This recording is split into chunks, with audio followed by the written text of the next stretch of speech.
अयोध्या में सदर सीट पर एक बार फिर से बीजेपी के वेद प्रकाश गुप्ता और समाजवादी पार्टी के पवन पांडे के बीच टक्कर है। दोनों ही प्रत्याशियों ने न्यूज वन इंडिया से बातचीत की है। यहाँ की महान जनता ने मुझको आशीर्वाद दिया था और प्रचंड मतों से भारतीय जनता पार्टी को जिताया था। मुझे लगता है उसके बाद उनकी इच्छा पूरी हो गई। जो वो चाहते थे, प्रोग्राम का दिव्य भव्य राम मंदिर भी बनना है अयोध्या में और अयोध्या भी बनना है विश्व। तो मुझे नहीं लगता कि इसमें कहीं कोई दिक्कत की बात है और उससे बेहतर और ज्यादा मतों से इस बार भारतीय जनता पार्टी के आसपास आप जीते थे। साइकिल ने रफ्तार पकड़ ली है।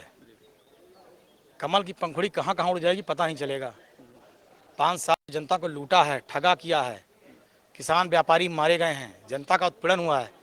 जनता उसका बदला इस बार बटन दबा कर दे रही। कुंडा से खुद की पार्टी बनाकर मैदान में उतरे राजा भैया ने अपनी जीत और सपा की चुनौती पर क्या कुछ कहा है वो आपको सुनवाते हैं।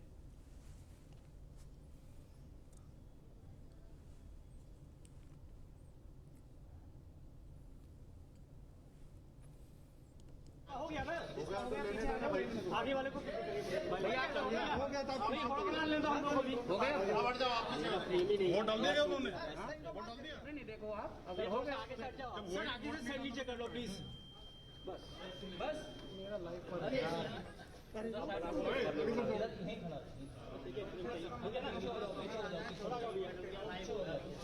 आप सही करवाए सबको बनाने दीजिए ना धक्का हो जाए कोई नहीं बना पाएगा सर मेरा टोपी आ रही है थोड़ा थोड़ा बना लीजिए क्या पहले से खड़े हैं भैया रुक जाइए अब रुक जाइए अब यही बोलना है सर उंगली दिखा दीजिए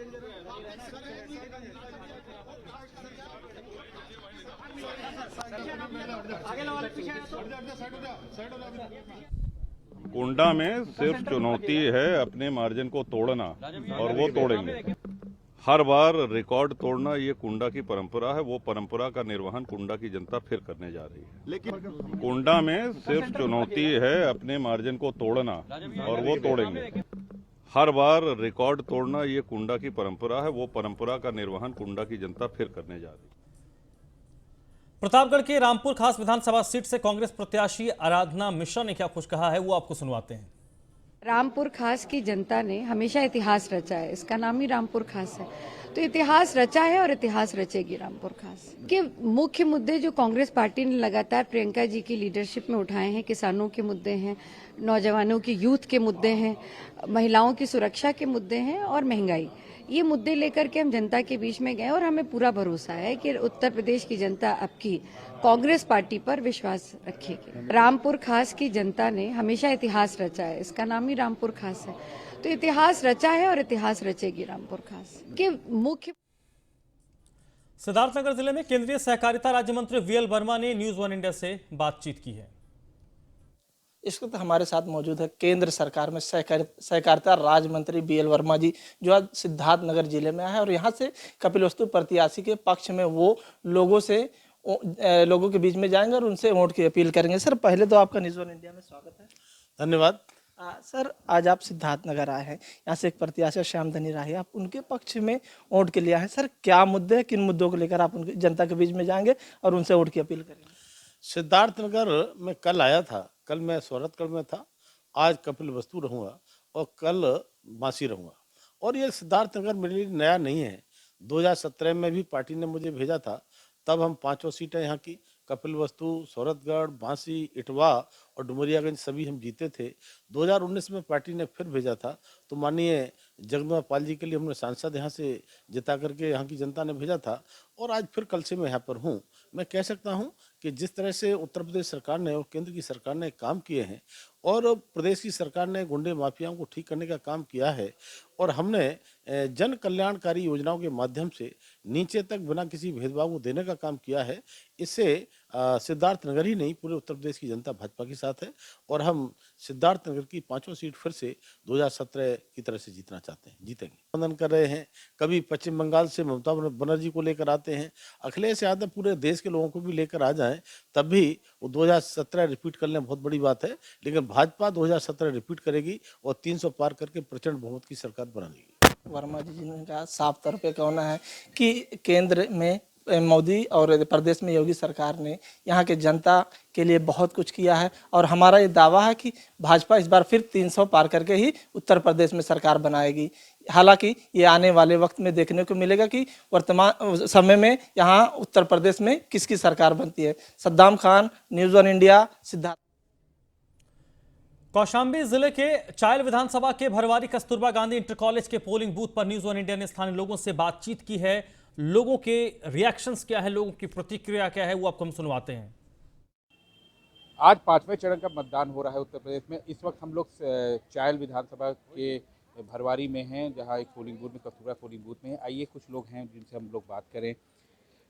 सर, आज आपने वोट किया है अपना, तो किन मुद्दों पे किया? लोकतंत्र के इस महापर्व में सर्वप्रथम हमने आज मतदान करना ही सबसे अच्छा समझा। हम देश में राष्ट्र हित के मुद्दे पर जो प्रदेश की और देश की वर्तमान में सरकार है वो लड़ाई लड़ रही है, हम इसी मुद्दे पर आज मतदान किया। क्या आगे कुछ परिवर्तन चाहते हैं, कुछ और विकास, कुछ और आगे की क्या विकास चाह रहे हैं, क्या परिवर्तन चाहते हैं? मेरे हिसाब से देश की सरकार और प्रदेश की सरकार अपने इस कार्यकाल में बहुत कुछ परिवर्तन करके जनहित में काम किया है और इनको अगर दोबारा मौका मिल गया तो मेरे समझ से सारे मुद्दे और गिलवे शिकवे शिकायत ही नहीं रह जाएगी। वर्तमान की सरकार जिस तरह से योगी जी और मोदी जी जनहित में काम कर रहे हैं, मेरे समझ से काफ़ी लंबे समय तक ये सरकार देश पे राज करेगी। बहुत बहुत धन्यवाद सर। ये थे बात ये हो रही जनता के बीच में हम लोग ने बातें जो की, तो देखिए आपने देखा कि उन्होंने जो भी बातें की, लोग विकास की तरफ जा रहे हैं और विकास ही चाहते हैं, चाहे तत्कालीन सरकार हो, और उसी सरकार के आगे और जो भी उनकी विकास की बातें हैं उनको आगे वो रख रहे हैं। Ashish Pandey, news one India, Kaushambi. Kaushambi में मतदान के प्रति वोटर्स में काफी उत्साह दिख रहा है। सुबह से ही मतदान केंद्रों में वोटर्स की भीड़ लगी। मतदान के इस महापर्व में हर उम्र के लोग शामिल हुए। मतदान केंद्रों पर प्रत्याशी और अधिकारी पहुंचकर लगातार जायजा भी ले रहे हैं। आज 5वें चरण का विधानसभा चुनाव उत्तर प्रदेश में हो रहा है, जिसमें हम लोग इस समय चायल के भरवारी कस्तूरबा स्कूल में है। आइए देखते हैं, एक बुजुर्ग पति हैं जिन्होंने वोट दिया। माता जी, न्यूज़ वन में आपको स्वागत है। वोट आपने किया, दिखाइए क्या, किन मुद्दों पे वोट किया है आज? दे दिए राष्ट्रीय मुद्दे पे।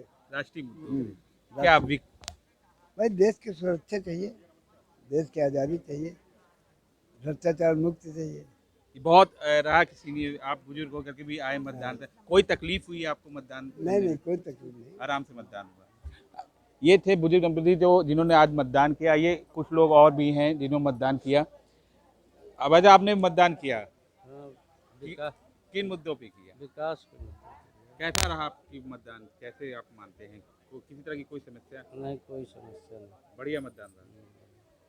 जैसा कि और भी कुछ लोग हैं मेरे साथ। भाई साहब, आपने मतदान किया, किन मुद्दों पे किया और क्या आप अपेक्षा हमारे रखते हैं? देश के बारे में जो अच्छा हो रहा है और जो अच्छा होने का मतलब सोच रहे हैं कि आगे और अच्छा हो, इसलिए हमने मतदान किया है। आपने मतदान किया, किन मुद्दों पे किया? ये बदलाव के बारे में मतदान किया, मतलब अब बदलाव चाहते हैं। बदलाव चाहते जी। हैं। भाई साहब, आपने भी मतदान देखिए, किया? जो अभी तक हो रहा था बहुत अच्छा ही हो रहा था, आने वाला भविष्य भी अच्छा होगा, क्योंकि जनहित के लिए लोग मतदान करते हैं कि हमारा राष्ट्र, हमारा देश सब कुछ स्वच्छ अच्छा विकास करे। लोग आने वाले क्या उम्मीद लगा रखी है आपने सरकार से? कैसे जो हो रहा है अच्छा ही होगा और आने वाला भी अच्छा ही होगा। कहते हैं कि हम लोग इसमें चायल विधानसभा के भरवारी में कस्तूरबा गांधी में स्कूल में है, जहाँ मतदान पड़ रहा है। सुबह 7 बजे मतदान पड़ रहा है।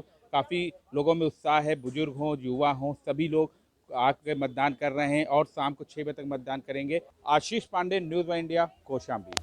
5वें चरण का मतदान हो रहा है उत्तर प्रदेश में। हम लोग आज इस वक्त सिराथू विधानसभा के एक पोलिंग बूथ पे हैं। आइए कुछ लोग मतदान करके आ रहे हैं, उनसे हम बात करेंगे किन मुद्दे पे उन्होंने मतदान किया।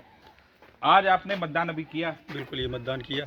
किन मुद्दों पे मतदान? आज विकास पर, सुरक्षा पर, और हमारे देश में अब ये प्रदेश में कोई दोबारा सांप्रदायिक दंगे न हों, इस बात पर। और मेन मुद्दा तो सुरक्षा का रहा है। गुंडागर्दी बंद हो गई है और जिस तरह से गुंडागर्दी पर लगाम लगाई गई है वर्तमान सरकार ने, इसी तरह लगाम लगी रहे, इस मुद्दे पर हम लोगों ने मतदान किया है। इस सरकार ने विकास की बात करें और आगे जो अखिलेश सिंह जी ने बोला कि आगे काफ़ी चीज़ों को उन्होंने बोला कि हम ये ऐसा करेंगे, और जो पिछली सरकारें थी उनके कार्य मतलब किन मुद्दों मतलब मेन प्रमुखता से किन मुद्दों को आप देखिए, ऐसा है कि माननीय अखिलेश जी अब क्या कहें, चीफ मिनिस्टर रह चुके हैं और वो झूठ बोलते हैं, आधारहीन बात करते हैं। अच्छा, क्या करेंगे वो सत्ता पाके? अभी पिछली बार भी तो उनको सत्ता मिली हुई थी। उस सत्ता को प्राप्त किए जाने के अंत तक उन्होंने क्या किया? उनके समय में इतनी अराजकता फैल गई थी। आप देखिए, उनके समय में सांप्रदायिक दंगे और आए दिन चोरी डकैती, स्थानीय स्तर पर बहुत जो है जनता को बड़ी दिक्कत हो रही है। मतदान किया आपने? किया। किन मुद्दों पे किया? वही विकास और सुरक्षा, मतलब मेन मुद्दा सुरक्षा। आने वाली सरकार से क्या उम्मीद है आप? अब ऐसे ही रहे तो ठीक है। देखा, जैसे हम लोग ने मतदान करके आए कुछ लोगों से बात किया जिन्होंने बताया कि विकास और सुरक्षा ही मेन मुद्दा है जिस पे उन्होंने आज का मतदान किया है। अब शाम को 6 बजे तक मतदान होना है। अब 10 मार्च को जब ईवीएम मशीन खुलेगी तब पता लगेगा कि जनता का रुख किसके तरफ रहा और जनता ने किसको चुना। Ashish Pandey, news one India, Kaushambi. हम लोग कौशाम्बी जिले में इस समय चायल विधानसभा में भरवारी में कस्तूरबा स्कूल में हैं। आइए एक माता जी हैं, उनसे बात करते हैं। उन्होंने वोटिंग की, कुछ महिलाएं भी हमारे साथ हैं। माता जी आज आपने वोटिंग की है, किन मुद्दों पे की है? किस लिए वोट किया है? किस लिए? किन मुद्दों पे आप चल के आई हैं? क्या चाहती हैं आने वाली सरकार से? किस तरह का विकास चाहती हैं? वोट क्यों दिया आपने बताइए? वोट क्यों दिया?